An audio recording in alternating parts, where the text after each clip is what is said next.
Olá, boa noite. Boa noite. Presidente Dilma afirma em entrevista a jornais estrangeiros que não vai renunciar e que há um golpe em curso no Brasil. Juiz Sérgio Moro é considerado o 13º líder mais influente no mundo por uma importante revista americana. Número de desempregados no Brasil sobe e chega a 9.600.000. Produtos encalhados da época da Copa do Mundo voltam às vitrines e agora são comprados por manifestantes pró e contra o governo. O arcebispo de São Paulo, Dom Odilo Scherer, é agredido durante missa na Catedral da Sé. E na Bélgica continuam as homenagens às dezenas de mortos nos atentados no metrô e em aeroporto.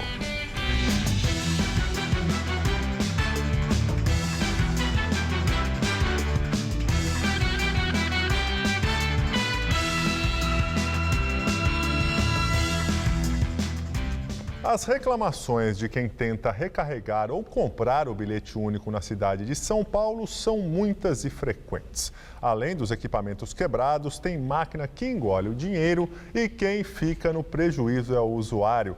Os problemas começaram no fim do ano passado.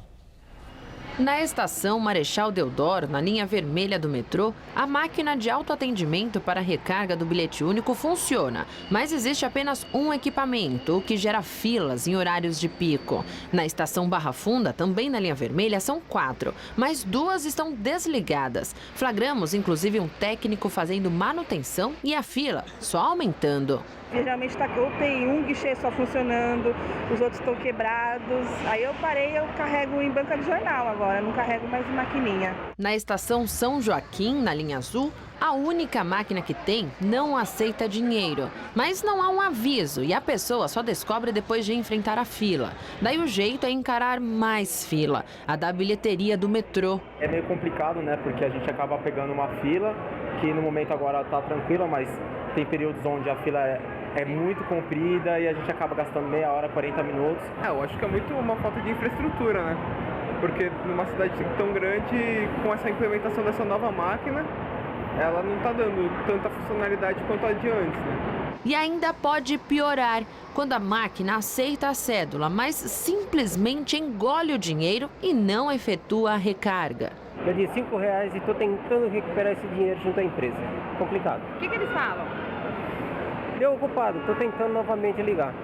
Sem resposta. Engoliu R$10, meu. Deu R$10, aí fui reclamar para a direção, o pessoal lá eles devolveram para mim. Outro problema no transporte público aqui da capital é que com a tarifa R$3,80, o metrô continua sem troco. E daí algumas estações, como a Santa Cecília na linha vermelha e aqui a Luz na linha azul, estão cobrando R$3,75. Na bilheteria, o aviso explica que a venda com o valor menor é limitada a 1 bilhete por pessoa. E se nas estações a situação é ruim, o jeito é ir para as revendas externas. Tentamos comprar um bilhete único em 2 lotéricas, mas em ambas a resposta foi negativa. Bom dia, por favor, tem bilhete único? Não tem? Onde eu posso encontrar aqui? Está na SP-Trans? Lotérica não vende mais ou aqui que tá sem? Ai, que droga. Tá, obrigada. Nós entramos em contato com a Prodata e, segundo a empresa, quando a máquina engole o dinheiro do cliente, se o valor não for recarregado, ele fica como crédito para a próxima recarga. A Prodata diz ainda que os problemas constatados pela nossa equipe de reportagem podem ter sido causados por vandalismo. Em nota, o metrô informou que fiscaliza as empresas e solicita reparo assim que uma falha é identificada. Também em nota, a SP-Trans afirmou que não há falta de bilhetes nas revendas e que as lotéricas só fazem recargas para bilhete comum porque aguarda a Caixa Econômica Federal concluir uma alteração no software de venda de créditos para outras modalidades. Além disso, diz que a recarga também pode ser feita na loja virtual da SP-Trans ou pelo aplicativo Zoom para telefones celulares. O arcebispo de São Paulo, Dom Odilo Scherer, foi agredido no final da missa que abriu as celebrações da Páscoa na Catedral da Sé. A missa começou às 9 da manhã com a celebração do Crisma na Catedral da Sé, que estava lotada. Cerca de 400 padres da Arquidiocese de São Paulo renovaram seus votos sacerdotais. A confusão começou após a celebração da comunhão, quando uma mulher tentou subir ao altar gritando o nome do arcebispo. Ela foi contida por seguranças. No final da celebração, Dom Odilo foi até a mulher e falou com ela por alguns instantes. Ao se virar para cumprimentar os demais padres presentes, a mulher agrediu o arcebispo. O motivo do ataque é desconhecido. Papa Francisco realiza tradicional ritual de lava-pés na presença de centenas de refugiados. A cerimônia acontece sempre na Quinta-feira Santa e simboliza o gesto de Jesus a seus discípulos, na última ceia antes da crucificação. O pontífice discursou em Castelnuovo de Porto, uma pequena cidade ao norte de Roma, onde há um centro que abriga cerca de 600 requerentes de asilo. O Papa lavou e beijou os pés de 12 pessoas, todos refugiados, sendo 3 deles muçulmanos. Durante o evento, ele pediu a união de membros de todas as religiões, destacando que, independentemente da crença, somos todos irmãos e filhos de Deus. Essa é a primeira vez que a cerimônia de lava-pés não é realizada em uma das basílicas de Roma. A participação de mulheres e membros de outras religiões também é inédita. Governador do Rio de Janeiro, Luiz Fernando Pezão, é diagnosticado com câncer no sistema linfático. A partir de segunda-feira, ele se licenciará das atividades políticas por 30 dias. A divulgação foi feita no início da tarde de hoje, durante coletiva. Os resultados dos exames apontaram que o governador está com um linfoma não Hodgkin, que afeta o sistema de defesa do organismo. A doença é similar à que a presidente Dilma Rousseff teve em 2009, que foi um linfoma das células B. De acordo com a equipe médica de Pezão, o tratamento, que deve durar entre 6 e 8 meses, terá início amanhã. Deus dá pra gente o fardo que a gente pode carregar. Se ele está me botando nessa aprovação, sinal também que vai me dar os instrumentos aí para me ver um caminho para sair, passar e sair mais forte ainda. Os médicos afirmaram ainda que, apesar do tipo do linfoma ser um dos mais agressivos, é totalmente curável e que o governador não terá de passar por nenhuma cirurgia, a não ser a colocação de um catéter para a medicação. Ele está internado há quase 2 semanas e deve ter alta na próxima terça-feira. Em entrevista a jornais estrangeiros, a presidente Dilma Rousseff volta a afirmar que não vai renunciar e que o que está em curso no país é uma tentativa de golpe. Em uma entrevista de 90 minutos, Dilma recebeu correspondentes de 6 jornais estrangeiros, entre eles o francês Le Monde, o americano The New York Times, o espanhol El País e o inglês The Guardian. Dilma disse que não é uma mulher fraca e que o processo de impeachment não tem fundamentos legais. Também afirmou que vai apelar para todos os métodos legais disponíveis para evitar o impedimento. Segundo o jornal britânico The Guardian, a presidente disse ainda que retirá-la do cargo pode gerar cicatrizes duradouras para a democracia brasileira. Já de acordo com o The New York Times, Dilma falou que não é agradável ser vaiada, mas que ela não é depressiva e dorme bem à noite. E agora vamos ao comentário de política com José Neumann e Pinto. Ele fala sobre a entrevista da presidente Dilma. A Dilma disse que só 2% da população foi para a rua. Foi a maior manifestação popular no Brasil em todos os tempos contra ela e a loucura que é esse governo dela, que produziu agora um índice de quase 10 milhões de desempregados, 100 mil só em fevereiro, né? Ou seja, ela percorreu todas as manifestações contra ela e cuspiu na cara de todos os brasileiros que foram. Ela disse que não há base jurídica para o seu impeachment. Com isso, ela simplesmente desconhece o poder judiciário. Existe uma coisa na Constituição que se chama soberania e equilíbrio entre os poderes, do velho Montesquieu. Ela está criando uma crise institucional. Ela disse que o processo de impeachment que corre na Câmara e que é acompanhado pelo Supremo é um golpe de Estado. Ela está mentindo, não sou eu quem diz. Quem diz é o Aires Brito, que era militante do PT e foi presidente do Supremo Tribunal Federal no processo do Mensalão. Quem disse é Carmen Lúcia, ministra, mulher e presidente do Supremo a partir de setembro.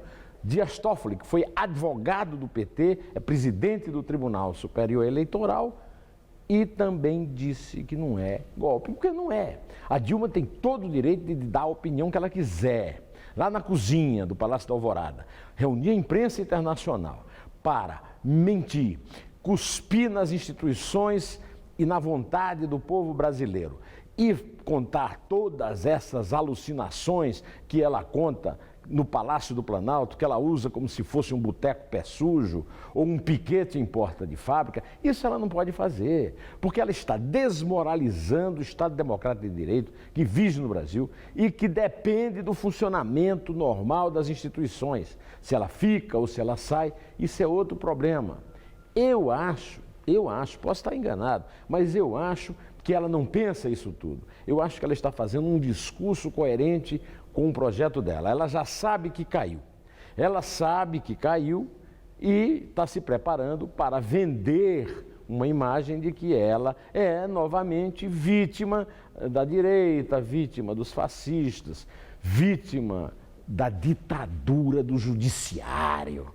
Pelo amor de Deus, você já ouviu falar um negócio desse? O judiciário é o poder que julga, é o poder que decide.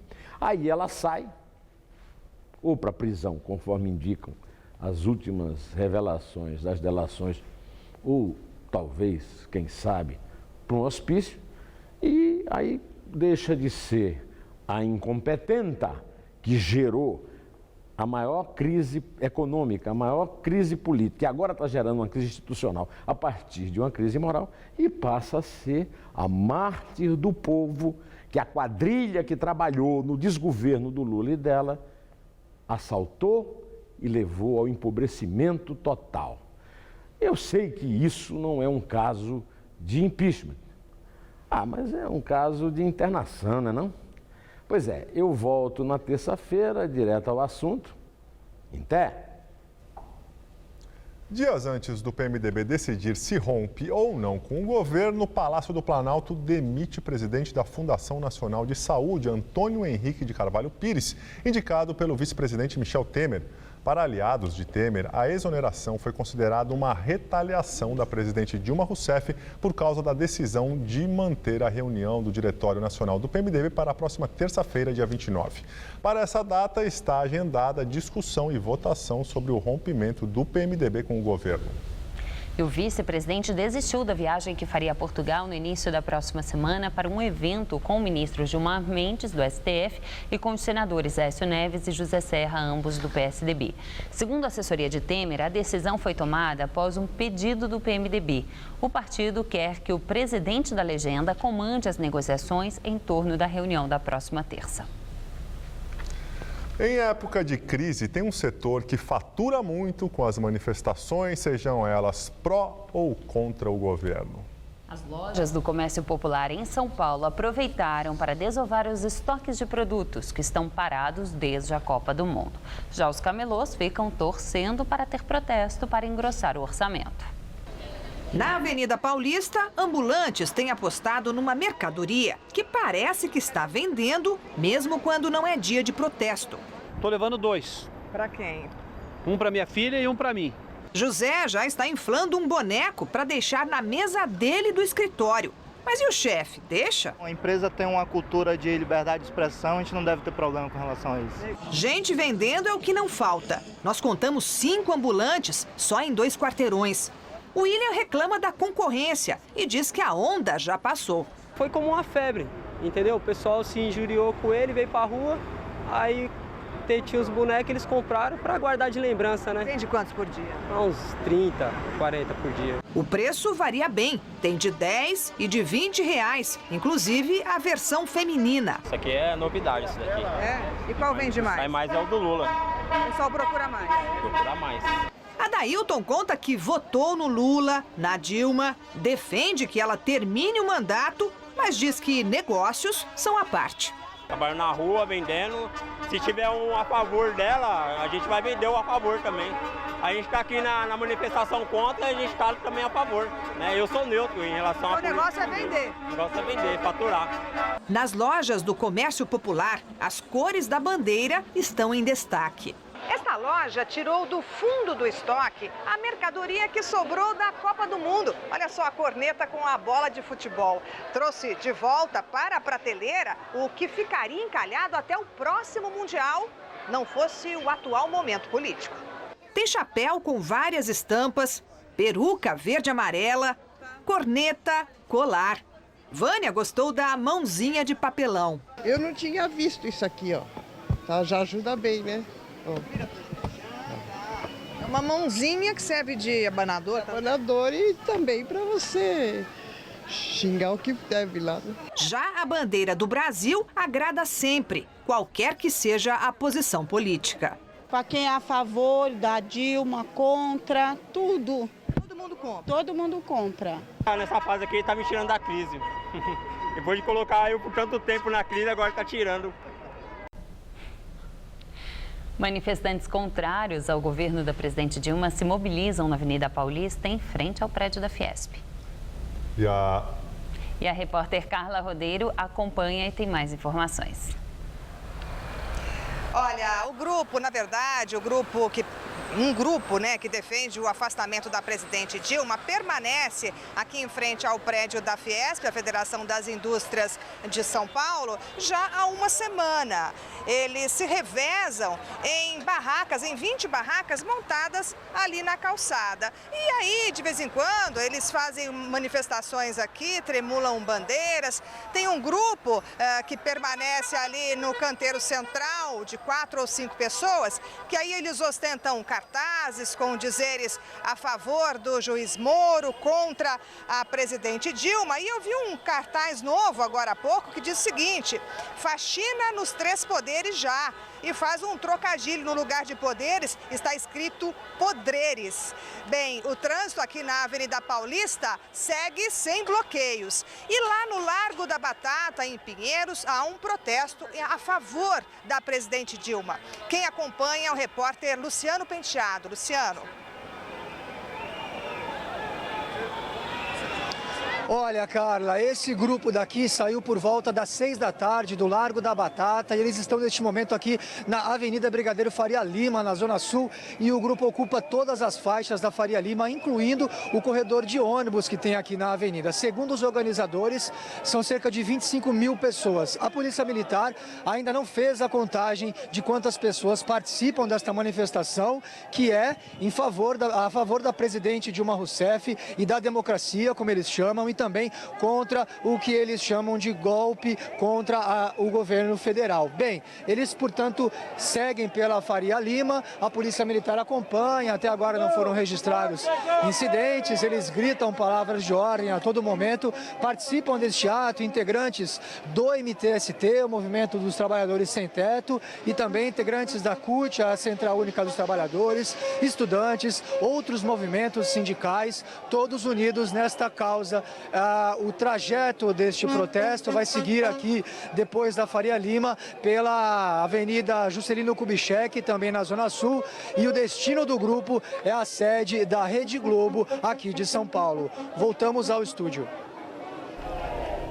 O céu da capital paulista está com mais nuvens desde ontem, devido à passagem de uma frente fria pelo litoral do estado. Esse tempo mais instável, com chuva, deve continuar até o final do feriado de Páscoa. Luciana Magalhães traz mais informações sobre o tempo para São Paulo e todo o Brasil.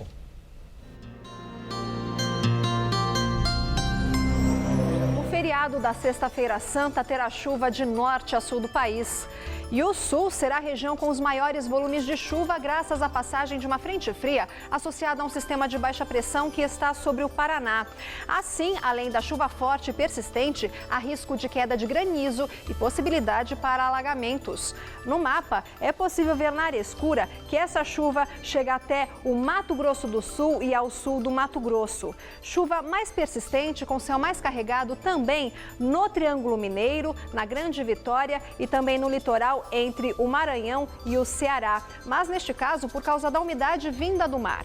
Bem, nas demais áreas brasileiras, sol entre nuvens com pancadas rápidas de chuva, concentradas principalmente entre a tarde e a noite. Máximas amanhã de 29 graus em Cuiabá, 22 em Porto Alegre e 31 graus em Maceió. Em São Paulo, o tempo continua instável, com muitas nuvens no céu. Previsão de chuva que pode ser forte a qualquer hora do dia, no sul e também no oeste paulistas. Já nas outras áreas, incluindo o litoral e a Grande São Paulo, o dia começa com sol entre muitas nuvens e são esperadas pancadas a partir da tarde. No centro-oeste, temperaturas mais amenas, com máxima de 32 graus em Araçatuba e de 29 em Marília. Já no centro-norte, máxima de 30 graus, tanto em Ribeirão Preto como também em Barretos. E no litoral, a máxima não deve passar dos 28 graus. Amanhã aqui na capital o sol ainda brilha com força e são esperadas pancadas de chuva a partir da tarde, máxima de 29 graus. Mas no sábado e no domingo as nuvens aumentam e o céu pode ficar nublado e chover a qualquer momento. Máximas de 29 graus no sábado e de 30 no domingo. Vazamento de petróleo no rio Cubatão afeta a produção de água em estação responsável pelo abastecimento de pelo menos metade da Baixada Santista. O acidente que aconteceu na última terça-feira ainda não teve as causas identificadas. De acordo com a Sabesp, a geração de água foi reduzida preventivamente na estação de tratamento de Cubatão para evitar o risco de contaminação. Segundo a CETESB, o vazamento de petróleo aconteceu no terminal terrestre da Transpetro, depois que o produto transbordou para uma galeria de drenagem de águas pluviais. A companhia informou ainda que técnicos realizam a operação de limpeza e rescaldo no rio e que 7 barreiras foram posicionadas como forma de conter o avanço do petróleo. A Sabesp alertou que poderia ocorrer falta d'água ao longo do dia e pediu aos moradores de Cubatão, Santos e São Vicente que fossem racionais no uso. Itamaraty adverte servidor que enviou telegrama para embaixadas do Brasil alertando para a possibilidade de um golpe político aqui no país. As circulares foram enviadas por Milton Rondó Filho na última sexta-feira. Em uma delas, o texto terminava com a seguinte frase: "Não ao golpe, nossa luta continua". Os documentos foram tornados sem efeito no mesmo dia após um outro comunicado em que o secretário-geral do Itamaraty, Sérgio Danesi, pediu que os telegramas anteriores fossem desconsiderados, pois teriam sido enviados sem autorização superior. O juiz Sérgio Moro foi considerado pela revista Fortune dos Estados Unidos o 13º maior líder mundial. A revista norte-americana divulgou hoje uma lista com 50 nomes de pessoas que estão transformando o mundo e inspirando os outros a fazerem o mesmo. Moro aparece como responsável por acusar o esquema de corrupção que desviou bilhões de dólares da Petrobras para os bolsos de políticos e funcionários. A Fortune diz ainda que a presidente Dilma corre o risco de sofrer impeachment e que a reputação do ex-presidente Lula está em farrapos. Também estão no ranking o Papa Francisco em 4º lugar e a chanceler alemã Angela Merkel em 2º lugar. A primeira posição é do fundador da Amazon, Jeff Bezos. Sérgio Moro é o único brasileiro da lista. E agora o comentário de Josias de Souza, direto de Brasília. Ele também fala sobre a entrevista da presidente Dilma Rousseff com jornalistas estrangeiros. Numa entrevista a jornalistas estrangeiros, Dilma Rousseff disse que está em curso no Brasil um golpe. Curioso. O destino foi muito caprichoso com Dilma Rousseff. Jovem, ela guerreou contra a ditadura militar, foi presa e barbaramente torturada. Nessa época, o Brasil frequentava as manchetes no exterior de cabeça para baixo. Entidades internacionais cuidavam de denunciar flagelos como a censura e a tortura. Nesse Brasil de farda, Dilma Rousseff foi vítima de um processo espúrio.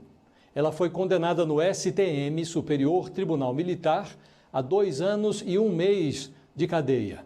Quando a sentença foi decidida, Dilma já estava em cana havia 3 anos. Dilma se emociona quando se lembra desse pedaço da sua vida. Hoje, presidente de um Brasil plenamente redemocratizado, Dilma recebe os jornalistas estrangeiros para dizer que o impeachment é golpe. Muito curioso. O rito processual do golpe foi decidido por um Supremo Tribunal Federal, composto por 11 ministros, dos quais 9 foram indicados ou por Lula ou por Dilma. A arma do golpe é um processo redigido por 3 brasileiros respeitáveis, entre eles um fundador do PT, o jurista Hélio Bicudo. O palco do golpe é um Congresso Nacional eleito junto com Dilma Rousseff. Dilma merecia um epílogo menos constrangedor. Mas se ela insistir na tese do golpe, vai passar à história como torturadora da lógica. Boa noite. A ocupação não é permitida por lei, mas em época de desemprego, os homens placa ganham espaço no centro de São Paulo. Eles são um tipo de office boy sem escritório fixo. Oferecem emprego, tiram cópias, dão informações e quebram todo tipo de galho para quem está com pressa. Quem anda no centrão de São Paulo passa por eles todos os dias, mas repara nas letras, não no rosto. Os homens placa, esses que divulgam algum serviço e que existem há tanto tempo na cidade, desapareceram ultimamente. É que a Lei Cidade Limpa, que cuida da paisagem da capital, tornou irregulares as placas e o trabalho. Mas eles driblam a lei para conseguir uma renda extra. Exemplo bom é do seu Antônio, que usa colete de compro ouro. O bico é para ajudar a sustentar o filho. Aqui tem gente de toda a idade, tem cara novo que trabalha, só não tem garoto, né? Vai ter cara aí com 40 anos. O centro de São Paulo é um dos pontos mais desejados por quem está procurando emprego, principalmente pela facilidade de acesso aqui. E aí o candidato vem com currículos em mão, vai lá no endereço indicado, mas esqueceu de tirar cópia daquele documento que precisava. Ou então não tirou foto 3x4 e precisa desse serviço agora. Tá aí a deixa, ó, para surgirem cada vez mais homens ou mulheres placa. Ajuda bastante, pelo fato que eles podem até pegar currículos nossos, leva a gente para fazer share com esses currículos, ajuda em vários tipos de situações, né? Ainda era a década de 90, quando o seu Jonas, depois de se aposentar, decidiu criar um guia especialmente para o desempregado, reunindo agências de toda a cidade que oferecem trabalho. E se você não trabalhar, vai ficando defasada, o governo não dá o aumento devido nas aposentadorias, então fica defasado. Então você tem que fazer alguma coisa para complementar. Ele veste o colete às 8 horas da manhã e sai negociando pela rua Barão de Itapetininga. Eu ofereço guia, que tem o nome das agências, os e-mails, o site, e a pessoa compra esse guia e desloca direto para a agência. A chance de arrumar emprego é muito grande. 95% é a chance de arrumar emprego com guia, viu? Não falta público, viu? Por aqui tem gente de olho em vaga de emprego até no poste. Do outro lado, fila de pessoas para entregar currículo. É para eles que o seu Jonas garante. Comprou o guia, arranjou emprego. Se funciona para os candidatos, não dá para saber. Mas para o seu Jonas, funciona muito bem. À 1 da tarde, ele já tinha vendido tudo. Que ajuda bastante, graças a Deus. Ainda mais agora. Ainda mais agora, nessa crise aí que tá, né? E justamente a taxa de desemprego no Brasil avança para 9,5% no trimestre encerrado em janeiro.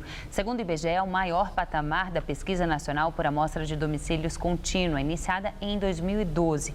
No mesmo período do ano anterior, o índice havia batido 6,8%. O número de desocupados chegou a 9.600.000, uma alta de 42,3% em relação ao mesmo período de 2015.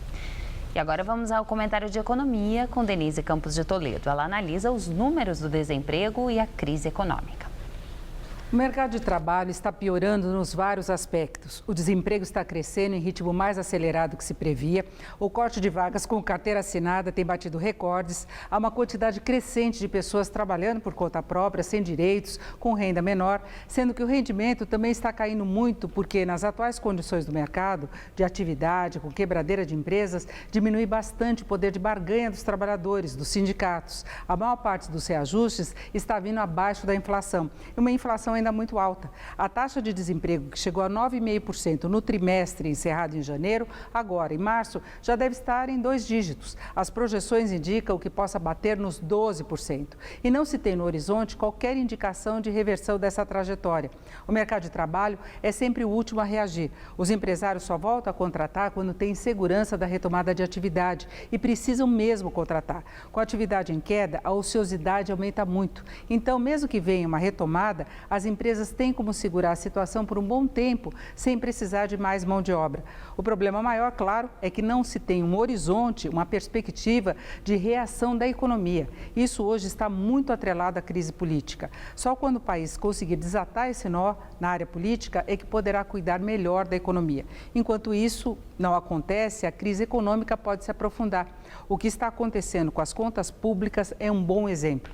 Nesta semana, o governo anunciou mais cortes no orçamento, que podem chegar a quase 45 bilhões de reais, mas admitiu que, diante da queda forte de arrecadação, passa a ter uma meta de déficit de 97 bilhões de reais. Está pior que no ano passado, um déficit de quase 100 bilhões em um ano em que o governo não tem mais a desculpa do acerto das pedaladas fiscais, de repasses que deixou de fazer para programas sociais. E acuado como está, sob a ameaça de um impeachment, o governo pode ampliar mais os gastos, agravando o déficit das contas públicas. Aí vem o efeito dominó. Sem meta fiscal, porque não dá mais para falar em meta fiscal com um rombo desses, o governo perde credibilidade, paga mais caro para captar recursos, amplia o endividamento, gera mais pressões inflacionárias, provoca maior desconfiança, que se reverte em menos investimentos. O governo pode até tentar aumentar impostos para sustentar essa situação e ter mais condição de gastar, por achar que assim poderá fazer a atividade reagir. Mas na prática, só vai deteriorar ainda mais o cenário econômico. Boa Páscoa. Eu volto na segunda. Esse mês, a Ceagesp, maior distribuidora de produtos agrícolas do Brasil, completou meio século. Tem gente que trabalha lá desde que o entreposto foi inaugurado. Uma relação de amor com o local de trabalho. Afinal, já são 50 anos vindo de segunda a sábado no box 31 da Ceagesp. Seu Pedro conhece como ninguém estes corredores movimentados. Ele é do tempo que o ponto principal de venda de verduras era o mercado municipal da Cantareira. De lá, como dava muito enchente, a prefeitura falou, vai no Lago do Pacaembu, que é a única solução. Aí ficamos 2, 3 dias no Lago do Pacaembu, que a água não abaixava. E na época o governador era Carvalho Pinto, falou, vai lá no Ceagesp, não está incompleto, mas vai lá quebrando o galho, né? O entreposto antes se chamava Ceasa, Centro Estadual de Abastecimento, e foi inaugurado em 1966. Depois houve uma fusão com a Companhia de Armazéns Gerais do Estado de São Paulo, e o local passou a ser administrado pela União. Para a gente ter ideia da importância da Ceagesp, basta a gente analisar alguns números. Cerca de 50 mil pessoas passam por aqui todos os dias e mais de 12 mil veículos. São 3 milhões e 400 mil toneladas de alimentos por ano, com produtos variados que vêm de 1.500 municípios de 22 estados e também de 19 países. Além de produtos bem conhecidos como melancia, abacaxi, quem percorre a Ceagesp se surpreende com a variedade de alimentos. Você já ouviu falar de feijoa? E que tal comer um tomarilho? Frutas que vieram da Colômbia. Mas nesses 50 anos, o entreposto viveu também momentos bem difíceis. Em 2014, houve um violento protesto por causa do anúncio de que o estacionamento seria pago. Veículos e prédios foram incendiados, o que obrigou a direção a suspender as operações no final de semana. Outro assunto que vem causando polêmica é a mudança de endereço da Ceagesp, ainda sem prazo definido. A ideia é fazer uma PPP, uma parceria com a iniciativa privada, e o local assim, exato não está definido, mas deve ser próximo do Rodoanel, provavelmente próximo do Rodoanel Oeste. Neste mês de comemorações, seu Katsumi vestiu uma roupa especial. Ele é um dos permissionários mais antigos e foi homenageado. Será uma honra para mim, E a pena que estou em idade bem avançada já, faz 76 anos. Quantos aqui de profissão? De Ceasa e depois de Ceagesp? Eu tive mais 6 anos de mercado municipal e aqui são 56 anos de vida.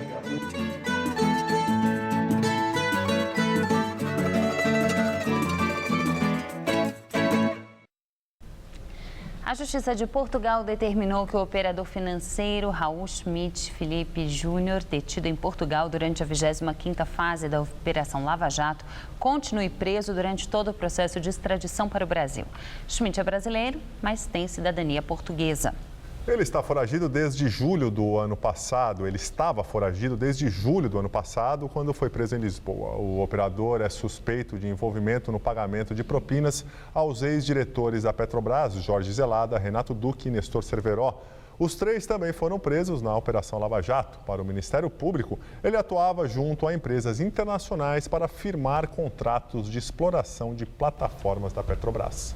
Bruxelas faz novas homenagens às 31 vítimas dos atentados de terça-feira. As autoridades suspeitam que houve um segundo terrorista no metrô e ele pode estar à solta. 2 ministros belgas reconhecem falha no monitoramento de 2 homens-bomba depois de alerta das autoridades turcas. A TV belga e o jornal francês Le Monde publicaram que as câmeras de segurança do metrô gravaram imagens de um homem com uma bolsa grande caminhando junto com o homem-bomba Khalid El-Bakraoui. Não se sabe se ele entrou no vagão onde aconteceu a explosão.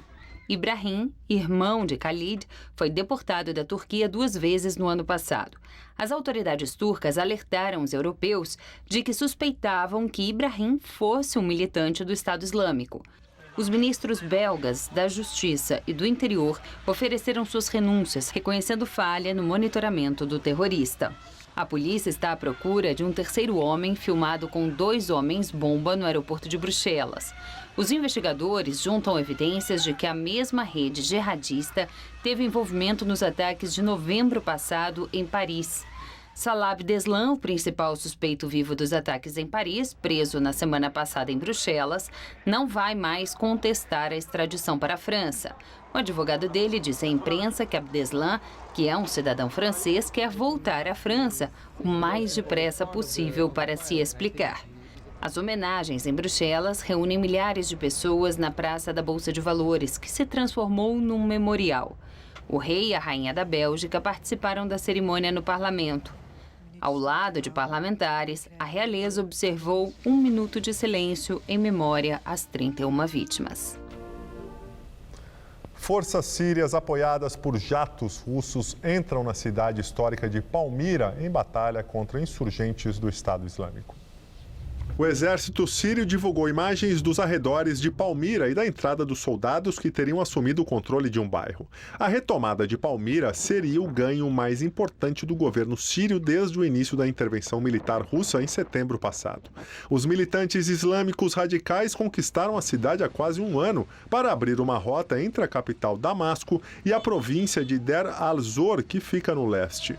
A cidade de Palmira, de mais de 2.000 anos, tem apelido de Pérola do Deserto e foi um dos maiores centros culturais do mundo antigo. As ruínas greco-romanas são consideradas pela Unesco Patrimônio Mundial. Ao entrar na cidade, os combatentes do Estado Islâmico explodiram templos, túmulos e monumentos. E agora vamos ao comentário de política internacional com João Batista Natal. Ele fala sobre a condenação do ex-líder sérvio-bósnio por genocídio e crimes contra a humanidade. Hoje é um dia especial para os direitos humanos. O Tribunal Penal Internacional finalmente condenou o carrasco Radovan Karadzic aos 40 anos e ele vai passar na prisão. Lavam a alma por todas as atrocidades que ele cometeu na Bósnia. Karadzic não foi o primeiro sérvio com quem a humanidade acertou as contas por causa das atrocidades entre 95 e 92, na antiga Iugoslávia. O ex-presidente da Sérvia, Slobodan Milošević, ficou preso por 5 anos na sede do tribunal, em Haia, mas acontece que ele morreu antes de ser julgado. Vamos lembrar um pouco. A Iugoslávia era uma colcha de retalhos, bem ao lado da Itália, do outro lado do Mar Adriático. Durante a Segunda Guerra Mundial, teve um líder político e comandante militar extraordinário. Foi o Marechal Tito. A guerrilha de Tito derrotou os invasores nazistas sem a ajuda da União Soviética. Por isso, o comunismo na Iugoslávia era diferente, era mais leve, era menos centralizado. Mas Tito morreu e 10 anos depois o leste europeu entrou em colapso. A colcha de retalhos da Iugoslávia começou então a ferver. Eram 6 repúblicas, 5 etnias, 4 idiomas, 3 religiões e 2 alfabetos. E tudo isso para uma população que é pouca coisa maior do que a de Minas Gerais. O maior banho de sangue aconteceu quando, na pequena Bósnia, cidadãos da Sérvia passaram a matar croatas e muçulmanos. Foi uma operação de limpeza étnica como aquela que Hitler desencadeou contra os judeus. A ONU não conseguiu acabar com o conflito. Foram finalmente os Estados Unidos que bombardearam as posições da Sérvia e forçaram a divisão política da Bósnia. Os cemitérios cresceram com 100 mil novas sepulturas. Radovan Karadzic, esse crápula condenado hoje, foi o chefe militar do cerco da cidade de Srebrenica. 7.500 homens e adolescentes muçulmanos foram barbaramente massacrados. Tudo isso aconteceu há tão pouco tempo. Está quase virando passado na história recente da humanidade. Mas ainda dói. E como dói. É assim que o mundo gira. Boa noite. O presidente americano Barack Obama participa das homenagens às vítimas da ditadura argentina no aniversário de 40 anos do golpe de Estado. Obama e Maurício Macri atiraram flores brancas nas águas do Rio da Prata, onde foram jogadas milhares de vítimas da ditadura. Os dois presidentes caminharam juntos no Parque do Memorial, criado em 1998 e onde estão registrados os nomes de 9 mil mortos e desaparecidos entre 1969 e 1983. Nenhuma organização defensora de direitos humanos participou do ato por desconforto com a visita do presidente americano numa data tão sensível. Washington apoiou a ditadura na Argentina, assim como no Chile, Uruguai, Bolívia e Brasil, as outras ditaduras dos anos 1970 na região. Obama afirmou que sabe que existem controvérsias sobre as políticas dos Estados Unidos naqueles dias obscuros. Assegurou que seu país reflete sobre o que se passou e reconheceu a demora em falar sobre direitos humanos. Esse foi o caso da Argentina. We've been slow to speak out for human rights, and that was the case here. Obama reafirmou o compromisso de desclassificar mais documentos da ditadura, incluindo, pela primeira vez, informações militares e de inteligência. Macri agradeceu Obama por acompanhar os argentinos neste momento duro e triste da história do país. Antes de voltar a Washington, Obama e a família viajaram a Bariloche para um descanso de algumas horas num resort. Você pode participar do jornalismo da TV Gazeta por meio do Gazap. Adicione o número 991616121 ao seu celular e envie pelo WhatsApp denúncias, fotos e vídeos de até 1 minuto. O material pode se transformar em reportagem. E um telespectador do Jornal da Gazeta nos enviou uma reclamação sobre a difícil convivência entre pedestres e ciclistas na Avenida Engenheiro Caetano Álvares, na zona norte da capital paulista. A bike repórter Renata Falzoni foi lá conferir. A Avenida Engenheiro Caetano Álvares tem 7 quilômetros de extensão e é ladeada por uma ciclovia que liga a zona norte de São Paulo à Marginal Tietê e à região central. A pista para bicicletas segue pela faixa da esquerda da avenida e é estreita. Em alguns momentos, o espaço é dividido e pedestres reclamam da presença de ciclistas no canteiro central, que é usado por moradores para caminhada e atividade física. Alguns até respeitam, não vou dizer que não respeitam não, mas outros realmente não respeitam absolutamente nada. Simplesmente passam, não quer saber, você tem que parar, deixar ele passar para depois você passar. Sempre dá uma apertada na gente para a gente desviar deles, porque eles vêm sempre meio com pressa, né? Mas nunca vi atropelar ninguém. Aqui eu nunca vi não, aqui dificilmente eu vejo, porque ali ainda é bom. Só que quando chega mais pro final, você começa a ver que fica pequena, fica estreita, fica esburacada, aí você vê mais ciclista passando em cima. A ciclovia está descontinuada. Com isso, o ciclista na rua fica em risco. Os motoristas tiram fina. Recapear uma parte do asfalto ali faz mais de 4 meses, ainda continua sem tinta. Essa ciclovia aqui é um buraco só. Então, o que faz? Que algumas pessoas acabam usando a passarela do pedestre. Porque não tem como, se ele andar aqui, ele está correndo risco. É difícil para as pessoas se jogar no meio da avenida, na faixa da esquerda, para dividir o espaço com os carros, né? E quando você vê aqui um canteiro bonito, arborizado, quer dizer, você se sente muito tentada a usar esse espaço do que dividir lá com os caminhões barulhentos, etc. Em nota, a CT disse estar requalificando trechos da pista que apresentaram problemas. E a partir da próxima semana, vai resgatar a pintura e a sinalização. O órgão também promete intensificar a fiscalização, tanto de ciclistas sobre a calçada, quanto de automóveis sobre a ciclovia. Enquanto isso, o compartilhamento com cidadania é a solução. Tem que ter uma colaboração dos dois lados. Se às vezes a ciclofaixa não está boa, passa por aqui, mas também respeita todo mundo que está passando. E acontece neste momento um ato em defesa da democracia a favor do governo Dilma. E o repórter Luciano Penteado acompanha e tem as informações. Juliana, os manifestantes passam neste momento aqui pelo cruzamento da Faria Lima com a Avenida Juscelino Kubitschek, na zona sul de São Paulo, na direção da Vila Olímpia. Segundo os organizadores, são 25 mil pessoas, integrantes do MTST, da CUT, movimentos sociais e estudantes. A Polícia Militar acompanha este ato, mas ainda não divulgou o levantamento de quantas pessoas participam desta manifestação. O objetivo do grupo é chegar até a sede da Rede Globo, que fica na zona sul de São Paulo, próximo aqui de onde nós estamos. A Polícia Militar, como eu disse, acompanha o protesto. Até agora não foram registrados incidentes. O grupo ocupa todas as faixas, tanto da Faria Lima quanto agora aqui da Juscelino Kubitschek. Portanto, o trânsito permanece bloqueado nesse sentido aqui da Vila Olímpia. Os carros têm bastante dificuldade para circular aqui na região, mas não foram registrados incidentes. Apenas palavras de ordem que são gritadas a todo momento em defesa da presidente Dilma Rousseff, contra o que eles chamam de golpe, e também em defesa do ex-presidente Lula. Voltamos ao estúdio. Muito obrigado, Luciano. Você vai ver a seguir, o alto preço do peixe está mudando o cardápio de muita gente nesta Páscoa. E a morte de um dos maiores ídolos do futebol mundial. O holandês Johan Cruyff faleceu aos 68 anos, vítima de um câncer. Mega Feirão Silvia Design. Produtos direto da fábrica para você a preço de custo. Por exemplo, esse home a partir de R$ 599. Olha que maravilhoso esse armário a partir de R$ 899. Tudo isso a pronta entrega, você chega e carrega na hora. Aonde? Joaquim Ramalho 408 na Vila Guilherme e Rodovia Raposo Tavares, quilômetro 15 aqui do São Paulo. E tá aberta de domingo a domingo. Qual Casper você é? Eu sou jornalismo. Eu sou Relações Públicas. Eu sou publicidade e propaganda. Eu sou Rádio, TV e Internet.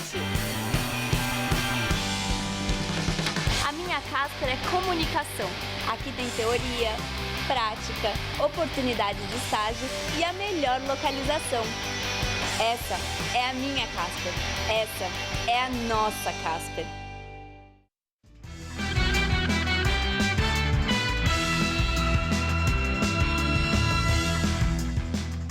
E agora vamos às notícias do esporte com Gabriel Cruz e Celso Cardoso. São Paulo quebra o jejum de 5 jogos sem nenhuma vitória e Corinthians encaminha a classificação para as quartas de final.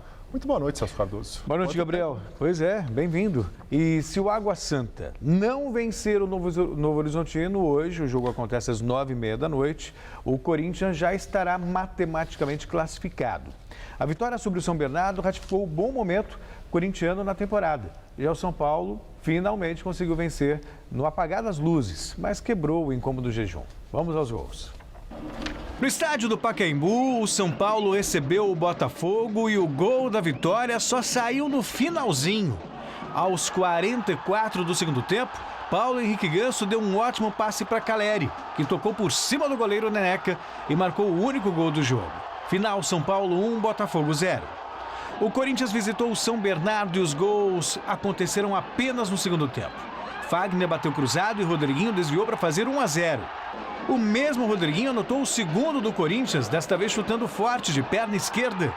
Para fechar, Fagner levantou na área e Luca, de cabeça, deu números sinais ao jogo.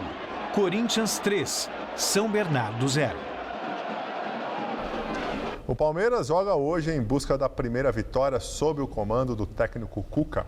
Desde que assumiu o comando da equipe, foram 2 jogos e 2 derrotas, uma pelo Paulistão e outra pela Libertadores. Contra o Red Bull Brasil, no Pacaembu, vencer é o único caminho para tirar o time da crise. Eu acho que não estou na minha melhor fase. Faço até uma análise com o grupo, junto com o grupo, né, que também não está na sua melhor fase. Eu reconheço isso e eu acho que o meu desempenho corre muito ligado ao do time também, que não é o ideal ainda. Ô Celso, falando dos jogos, né, de ontem do São Paulo e do Corinthians, o Corinthians sobrando e o São Paulo patinando já faz tempo, né? Pois é, foi um jogo fraco, né? Tecnicamente. Ruim, né? Você foi educado. Gentil, né? O São Paulo ainda correu um risco de tomar um gol. O atacante do Botafogo perdeu um gol assim na cara do gol. Difícil de um atacante perder um gol desse. Mas conseguiu vencer, sabe? A vitória já dá uma amenizada. Hoje tivemos a demissão do Milton Cruz, depois de longa data no São Paulo, mais de 2 décadas trabalhando lá. Milton Cruz foi demitido e o São Paulo pensa mesmo na Libertadores da América. O risco de desclassificação é muito grande, mas com a vitória, de repente, contra o Botafogo, ganha um pouco mais de confiança. Confiança que não está faltando para o Corinthians. Melhor campanha do Campeonato Paulista, líder do grupo na Libertadores da América. O Tite faz milagres, Gabriel. Para quem imaginava uma catástrofe, está vendo um time aí brigando por título. Mais uma vez, né? Eu tinha feito isso no ano passado. Sem dúvida. Estão definidos os finalistas da Primeira Liga. Em Brasília, o Fluminense só se garantiu depois das cobranças de pênaltis. E em Juiz de Fora, o Atlético Paranaense surpreendeu o Flamengo. Em Juiz de Fora, Marcos Guilherme soltou a bomba e fez o único gol da vitória do Atlético Paranaense diante do Flamengo. O resultado classificou o Furacão para a grande final da Copa da Primeira Liga. Na decisão do torneio, o Atlético vai encarar o Fluminense. O tricolor carioca mediu forças com o Internacional em Brasília e viu o Colorado abrir a contagem com o Vitinho. Osvaldo recebeu em velocidade e bateu de canhota para deixar tudo igual, 1-1. A virada do Fluminense veio apenas no segundo tempo e saiu dos pés do mesmo Osvaldo. Só que Vitinho aproveitou o rebote de Diego Cavalieri e tratou de empatar o jogo mais uma vez no Mané Garrincha, 2-2. O resultado permaneceu até o fim do período regulamentar e a partida foi para os pênaltis. Melhor para o Fluminense, que viu Vitinho chutar na trave e Diego Cavalieri defender as cobranças de Jackson e Anderson. E amanhã tem seleção brasileira na luta por um lugar na Copa do Mundo da Rússia. E a delegação já está em Recife para o jogo contra o Uruguai.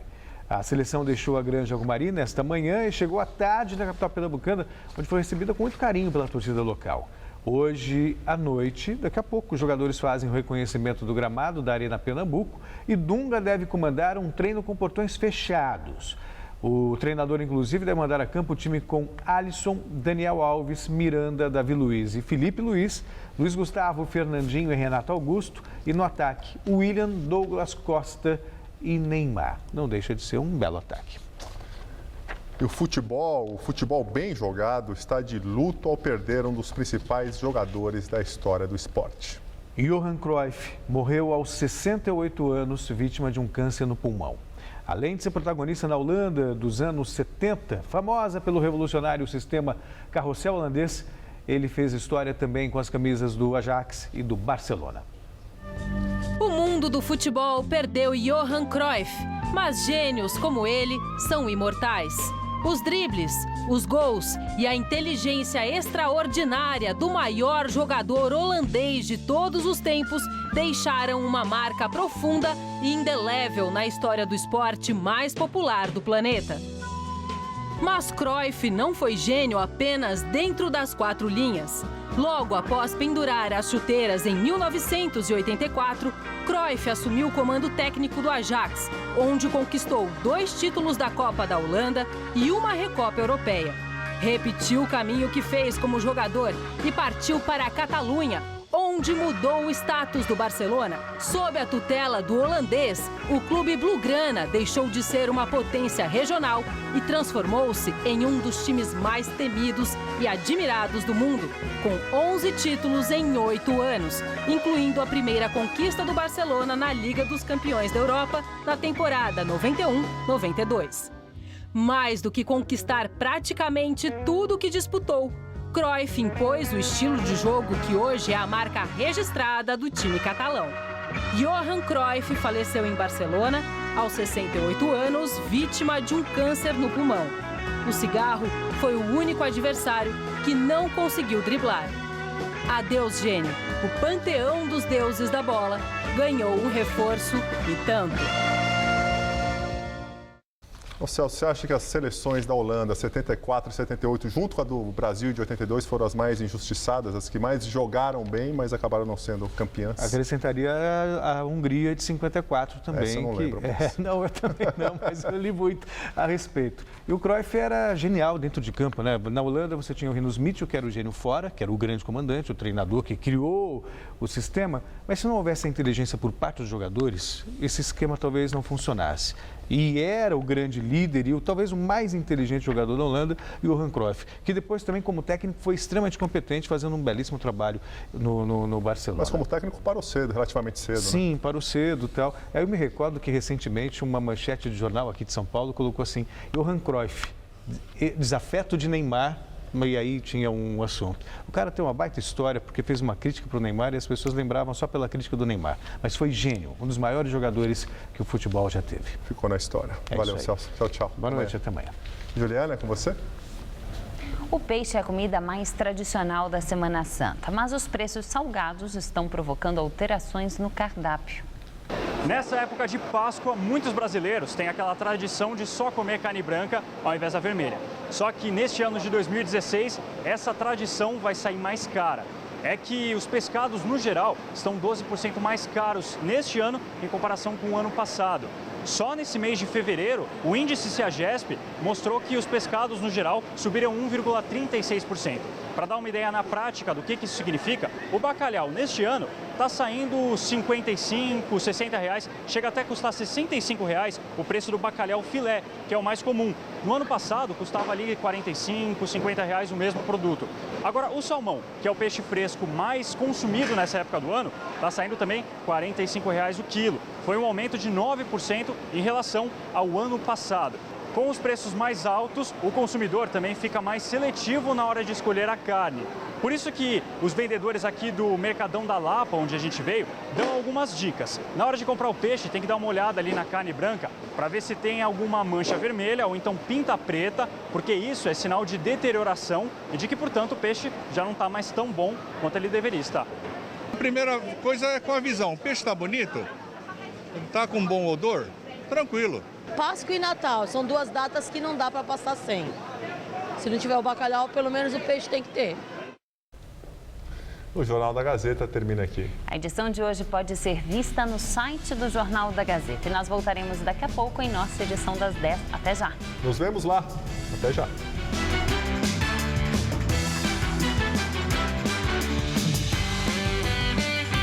Conheça um bar com um espaço dedicado à cachaça no Hoje Tem. Logo mais, 10h30 da noite.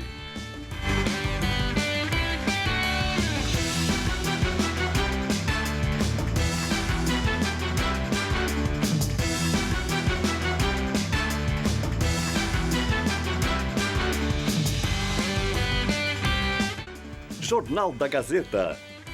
Oferecimento